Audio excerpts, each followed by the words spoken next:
For 4,500 years, the Great Pyramid of Giza has just been sitting there, guarding its secrets. It's an absolute masterpiece of engineering that honestly still baffles us today. So how on earth do they do it? And you can forget all the theories about aliens and lost technology. In this explainer, we're going to break down the sheer genius of the ancient engineers who built this thing, one brilliant solution at a time. Let's get into it. But first, let's kick things off with a modern mystery. Not too long ago, a team of researchers sent a tiny robotic camera deep into a sealed-off shaft, a place no human eyes had seen for millennia. Now, what that little robot found at the very end of that tunnel is a question that kind of hangs over everything we're about to explore. Don't worry, we'll come back to that. You know, to really appreciate their solutions, you first have to get your head around the mind-boggling scale of the problem they were facing. The Great Pyramid weighs an estimated 6 million tons. To put that into perspective for you, that's the same weight as 12 Burj Khalifas, the tallest building in the modern world. Just incredible. And all that weight comes from about 2.3 million individual stone blocks. Most of them are huge, but some of the granite beams way up inside weigh up to 50 tons each. That's like moving and lifting the weight of 3 city buses into place, over 2 million times. And the sheer footprint of this thing is just staggering. This isn't just a tall structure, it's immensely wide. We're talking 13 acres. To give you an idea of how big that is, you could comfortably fit 9 entire football fields right inside its base. So yeah, the scale is almost beyond our comprehension. And that scale created the very first challenge for the builders. Before a single block was even lifted, they had to create a perfect foundation to support it all. And I mean perfect. The Great Pyramid is aligned to the cardinal points, north, south, east, and west, with an accuracy of within 1/15 of a single degree. That's an error so small it's barely even detectable today. So how could they possibly pull that off without any modern instruments? Well, the answer was right above their heads in the sky. These ancient architects were master astronomers. By tracking the polar stars, those fixed points in the night sky, they could establish a true north-south line. And from there, laying out a perfect square was, well, relatively simple.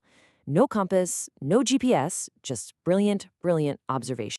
Okay, so you've got your alignment down, but now you have to make a surface the size of 9 football fields almost perfectly flat. I mean, any significant error and the entire 6 million ton structure would be unstable. So how'd they do it without lasers? Their solution was pure genius, and it relied on one of the simplest principles of physics. They dug this whole network of trenches, filled them up with water, and basically created a massive natural level. After marking the waterline on the trench walls, they just drained it all out and chipped away every piece of rock above that mark. So simple, so effective, and perfectly precise.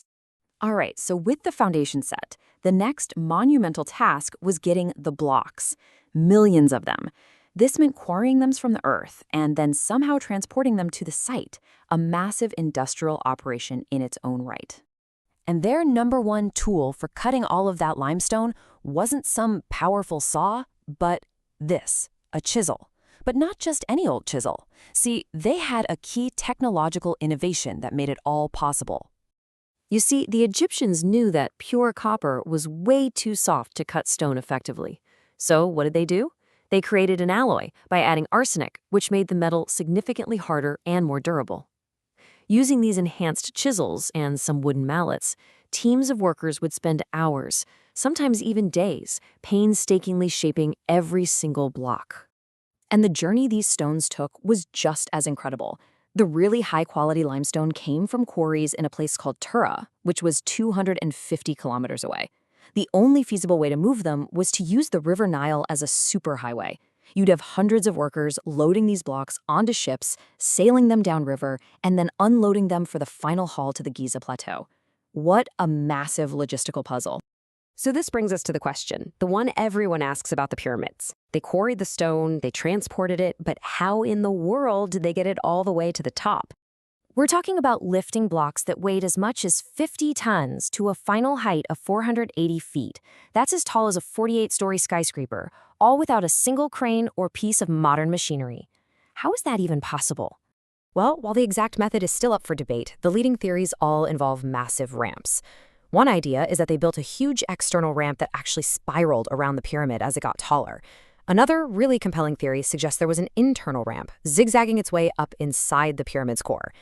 In either case, it would have been teams of workers just dragging the stones up these enormous structures. But just when you think you've kind of got a handle on their methods, the pyramid throws another puzzle at you. Inside, in the most important rooms, the builders didn't use limestone. They used something far, far harder. They used granite. Now, granite is an incredibly hard, igneous rock. Those copper arsenic chisels that worked so well on limestone, yeah, they were pretty much useless against this stuff. This presented a whole new level of difficulty. This meant they needed a completely different technology. How could they possibly cut and shape this super hard material with such perfect precision? I mean, this is a task that challenges even modern power tools today. The answer is one of the most counterintuitive and frankly brilliant tools in the ancient world: a saw with no teeth. It sounds impossible, right? But this was their secret weapon for conquering granite. So how did it work? It's fascinating. It wasn't the copper saw itself doing the cutting. Get this, it was the sand. Workers would drag this heavy, weighted saw back and forth while constantly pouring abrasive sand into the groove. The immense pressure and friction used the grains of sand to slowly, painstakingly grind their way right through the granite. And this process, you have to imagine, required almost unbelievable patience. Experts estimate that to cut through a single large block of granite using this method, it could have taken as long as 4 months. That's just a testament to the incredible dedication and persistence of these builders. So from celestial alignment and water leveling to arsenic alloys and toothless saws, the builders of the Great Pyramid were absolute masters of problem solving. But for all the things we figured out, the pyramid, it still holds its secrets very close. Which brings us right back to where we started. That little robot camera, it drilled a tiny hole through that mysterious stone slab deep inside the pyramid, and it peered through. For the first time in 4,500 years, a brand new view into a hidden chamber. And what it saw? Well, that remains one of the pyramid's most tantalizing new secrets. A mystery, perhaps, for another time.